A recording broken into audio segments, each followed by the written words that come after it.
Quand on parle de science, on a tous déjà entendu des phrases du genre « Mais à quoi ça va nous servir ça ?» Ou encore « Mais pourquoi on dépense un fric monstre là-dedans, on aurait tellement d'autres choses à faire avec ?»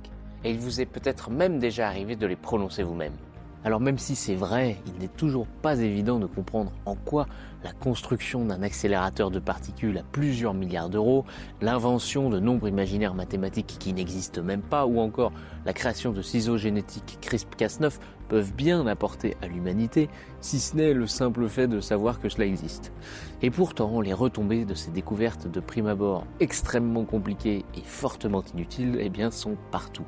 Elles sauvent des vies tous les jours, nous permettent de nous diriger ou simplement rendent possible le fait que vous puissiez écouter ce podcast en ce moment sur votre téléphone. Alors c'est parti, tentons ensemble de comprendre à quoi ça sert. Bonjour à tous et bienvenue dans Mais à quoi ça sert, déjà le 3e épisode, et aujourd'hui nous allons encore une fois essayer de répondre à cette question qui est bien le titre de cette émission. Vous avez probablement donc lu le titre de cet épisode, on va parler donc de l'observation spatiale du ciel nocturne. Alors cette fois, pas d'explication de concepts physiques compliqués ou de théories, bien sûr toujours en présence de Willy. Salut Willy. Bonjour Maxence, bonjour tout le monde. Non pas d'explication physique, mais seulement un voyage à travers les âges. Vous le savez, on est dans une société qui va de plus en plus vite et dans laquelle on ne fait plus vraiment attention à ce qui nous entoure. Est-ce que simplement vous vous souvenez de la dernière fois où vous avez pris le temps de regarder les étoiles un peu songeurs ou bien même de regarder la Lune par exemple ?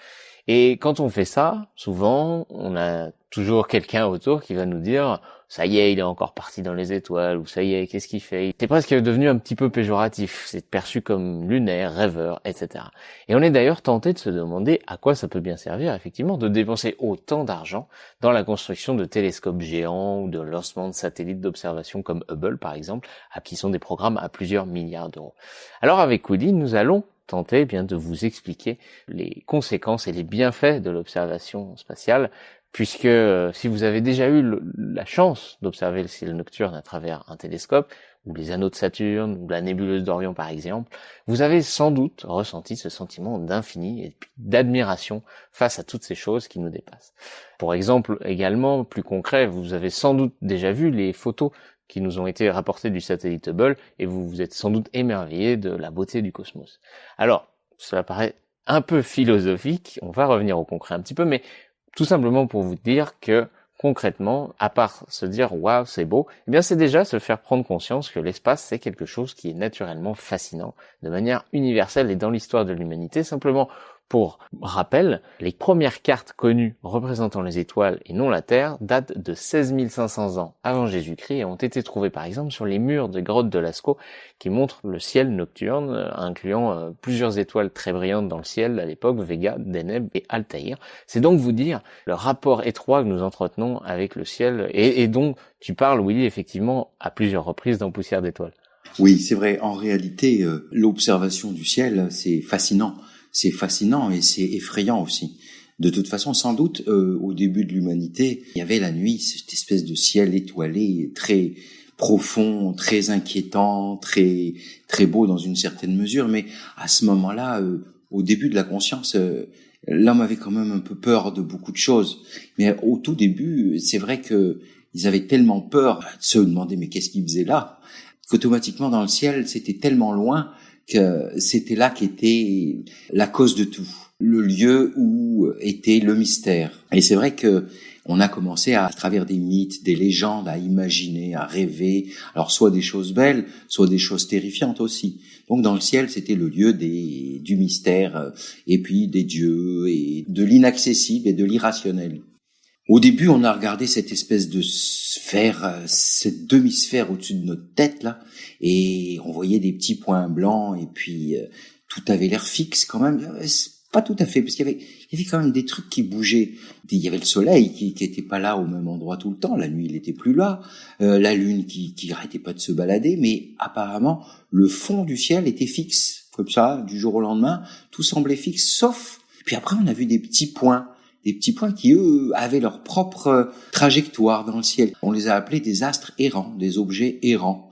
Et en grec, objet errant, c'était planète. Et on leur a donné carrément, les Grecs leur ont donné des noms de dieux. Jupiter, Saturne, Vénus, Mars, etc. Derrière, il y avait, sur le fond du ciel, il y avait des constellations, enfin, qui avaient des figures assez particulières. L'imagination de ces gens était telle qu'ils arrivaient à voir un bélier, une vierge, un cancer, etc. Ils ont imaginé, ils ont donné des noms. C'était le zodiaque. Alors, on voyait ces objets errants se balader dans le zodiaque. Effectivement, Willy, on va revenir sur ces premières observations. Au-delà du mythe, on va comprendre, et vous allez comprendre, comment ces observations ont permis de fonder véritablement les bases de notre civilisation actuelle, rien que ça. Alors justement, comme tu disais, Willy, au niveau du calendrier, on se disait, effectivement, tiens, le ciel bouge. Alors, certains bougent plus vite que d'autres, certains reviennent tous les jours, comme le soleil, il semble y avoir une certaine récurrence dans le mouvement des astres, de la lune. Alors, ça paraît évident pour nous, la notion des saisons, par exemple. Ces mouvements ont été utiles pour définir ce que c'est un calendrier ou une échelle de temps. Et ce qui nous paraît peut-être futile, mais le temps, ça permet aussi de se projeter à la fois dans le futur et dans le passé. Ça paraît évident pour nous, la notion de temps et de saison et d'année, mais pas du tout à l'époque. Déjà, de base, on se dit effectivement, on sait ce que c'est qu'un jour, quand le soleil se lève et se couche.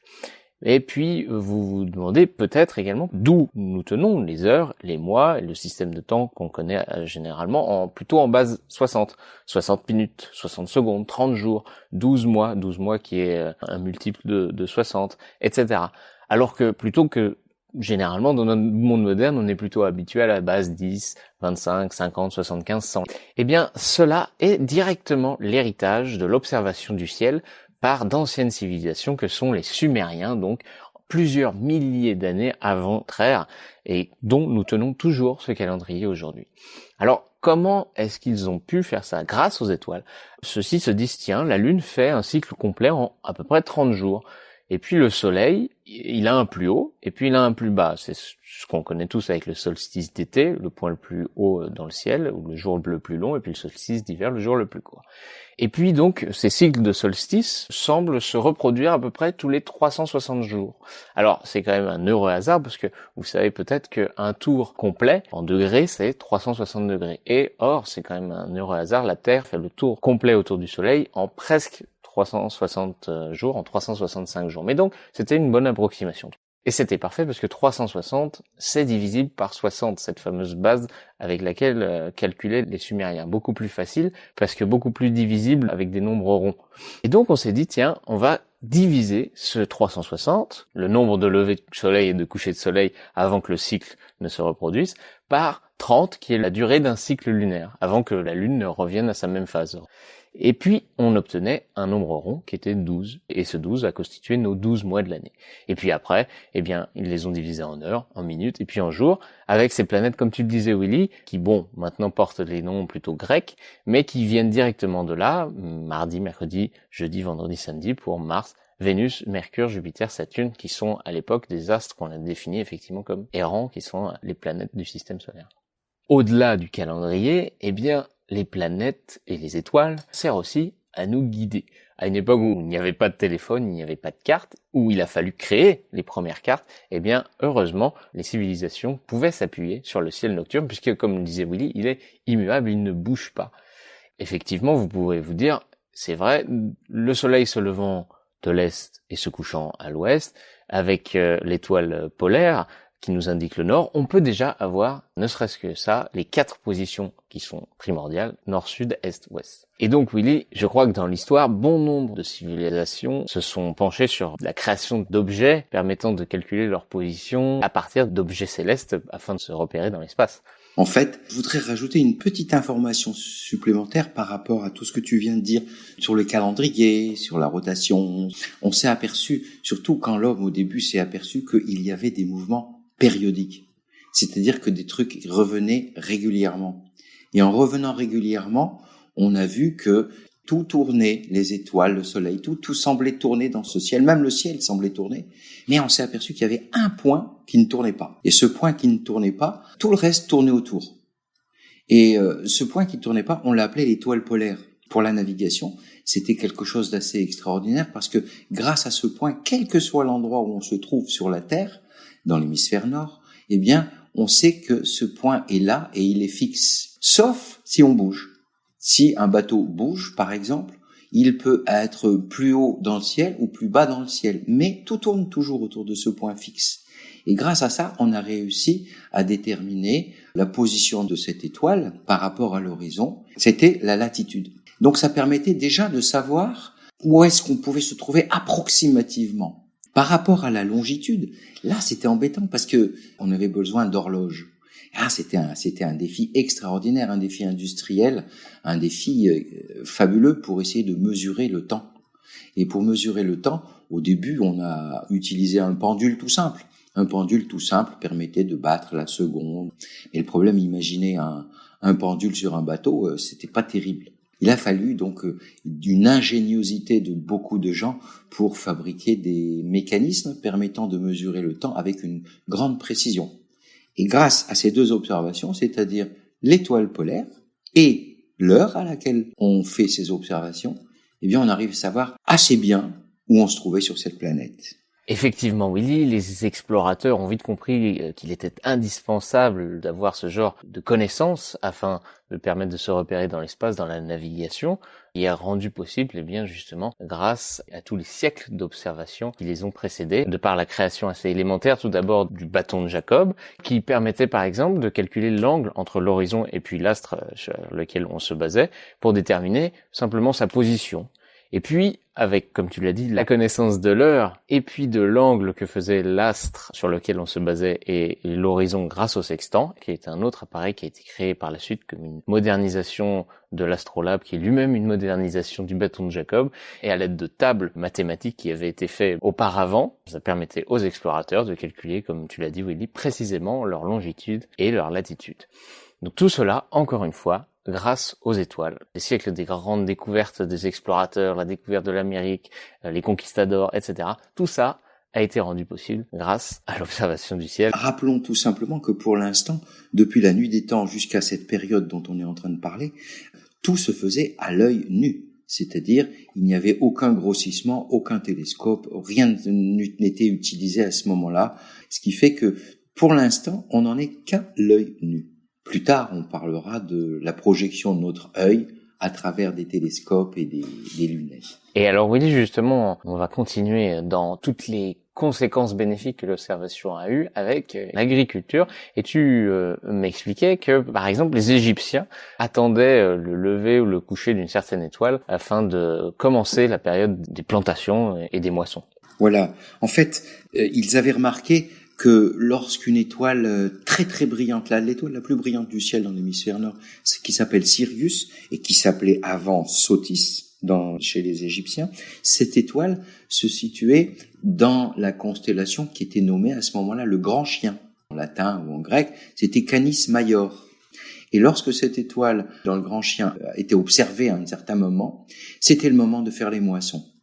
C'était donc l'été, et de Canis est venu le nom européen canicule, donc c'était l'été. Et effectivement, donc le lever de cette étoile coïncidait avec la montée des crues du Nil. Ça paraît évident aujourd'hui qu'il faut planter en mars et pas en décembre avant l'arrivée des jours plus froids, mais c'était quelque chose de relativement important et primordial à l'époque. Vous l'aurez compris, ce qui a permis de construire les bases de notre société telle que nous la connaissons, pour pouvoir se situer dans le temps, se situer pour prévoir les saisons, sans quoi nous n'aurions jamais pu nous développer en tant que civilisation, a été rendu possible par l'observation du ciel. Mais avec tout ça, vous pourriez encore vous dire, oui, ok, bon, très bien.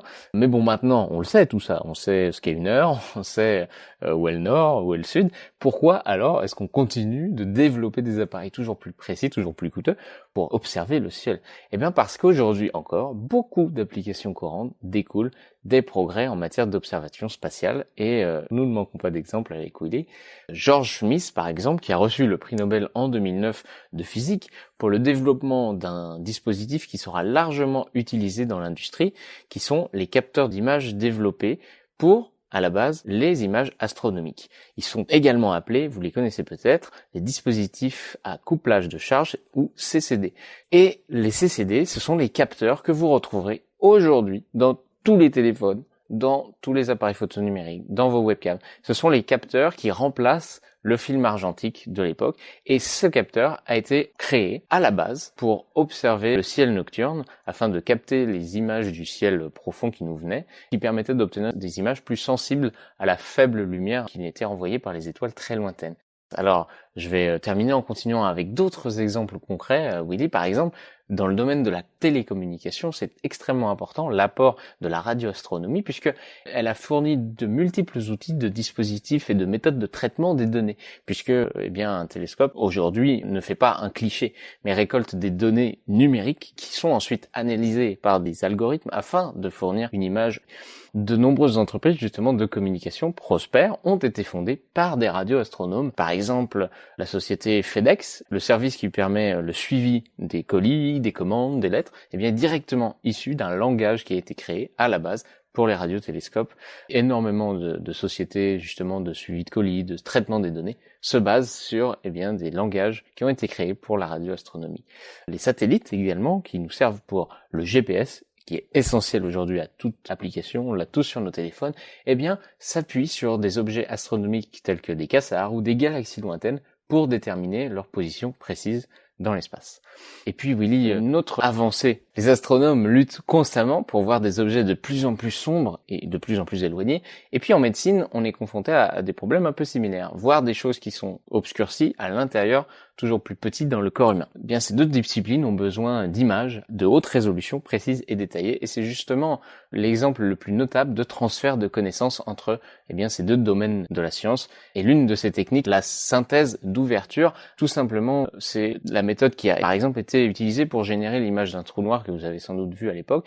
Au lieu de faire fonctionner un gros télescope, on en fait fonctionner plein partout dans le monde dont les données sont recueillies puis analysées grâce justement à des programmes informatiques pour ne donner qu'une seule image. Et ainsi on peut obtenir l'équivalent d'un télescope de la taille du diamètre de la Terre, chose qui serait impossible à construire. C'est la même chose avec l'IRM par exemple dont nous avions parlé dans le premier épisode. On utilise plein de petits capteurs dont les données sont analysées pour former une seule image précise du corps humain. Et c'est exactement la même méthode qui est utilisée, que ce soit pour les télescopes ou l'IRM. Par cette méthode de recombinaison des données pour n'en former qu'une seule, de nombreux dispositifs, par exemple un moyen de détecter de manière non invasive des tumeurs, regarder à travers l'œil d'une personne qui est remplie de liquide en mouvement, qui est pas très différent du fait d'essayer d'observer des astres à travers l'atmosphère turbulente de la Terre. C'est la même approche, encore une fois, qui a été utilisée dans les deux cas, qui vient de l'observation du ciel. Voilà quelques exemples seulement parmi des centaines d'autres au cours de l'histoire des apports concrets de l'observation du ciel. Et donc vous l'aurez compris, à quoi sert l'observation du ciel? À peu près tout. Ça a été le ciment de notre civilisation naissante et puis les retombées de la mise en œuvre de ces télescopes aujourd'hui a encore des retombées, vous l'aurez compris, partout, en médecine, en communication, en gestion des données, etc., etc. C'est vrai que grâce à cette technologie fabuleuse, on est capable maintenant d'observer des objets extrêmement éloignés de notre système solaire. On peut aller jusqu'à des distances incroyables. Alors pourquoi aller fouiller là-bas, franchement? Déjà, on n'ira jamais. Il y a très peu de chances pour l'instant. Actuellement, disons, dans notre civilisation actuelle, avec la technologie actuelle, ça va être extrêmement difficile d'y aller. Rappelez-vous, pour aller voir juste notre étoile voisine, il nous faudrait 80 000 ans actuellement, donc c'est pas possible. Mais par contre, on peut quand même projeter nos yeux, grâce au télescope et grâce à toute la technologie nouvelle, pour observer et comprendre un petit peu la structure de l'univers, comment il fonctionne. Et on est capable actuellement de l'observer jusqu'à ce qu'on appelle l'horizon cosmologique. Après, on voit plus parce que la lumière n'a pas encore eu le temps de nous parvenir. Mais bon, franchement, à quoi ça sert d'aller perdre son temps à observer le ciel très, très, très, très, très lointain? Mais c'est fondamental. L'homme, quand il est arrivé sur Terre, même toujours, tout le monde se pose la question, mais quelle est notre place? Quelle est notre place là-dedans? Avant d'essayer de trouver notre place d'une façon mystique, philosophique, religieuse, on peut quand même essayer de comprendre où est-ce qu'on est. C'est fondamental de savoir où est-ce qu'on est. Grâce à ce où est-ce qu'on est, on a peut-être des chances et d'essayer de comprendre que finalement, un beau jour, il y a 4 milliards d'années, la vie est apparue sur Terre et il y a 200 000, 300 000, 500 000 ans, l'Homo sapiens aussi, nous sommes arrivés sur Terre. Alors, est-ce que c'est une histoire qui est liée? Est-ce si nous pouvons comprendre toute cette histoire depuis son début jusqu'à aujourd'hui? C'est extrêmement fondamental pour notre bien-être mental. Savoir qu'est-ce qu'on fait là? Même si on n'aura pas la réponse pour l'instant, mais essayer de comprendre et d'apercevoir la beauté de l'histoire. Et si vous vous intéressez à ces questions peut-être plus philosophiques que pratiques, en tout cas, je vous invite à écouter Willy dans ce podcast justement qui s'appelle Poussière d'étoiles, car nous sommes issus de la poussière d'étoiles, ce qui peut-être explique intérieurement, inconsciemment, notre fascination pour l'espace. Voilà, c'était le 3e épisode déjà de Mais à quoi ça sert?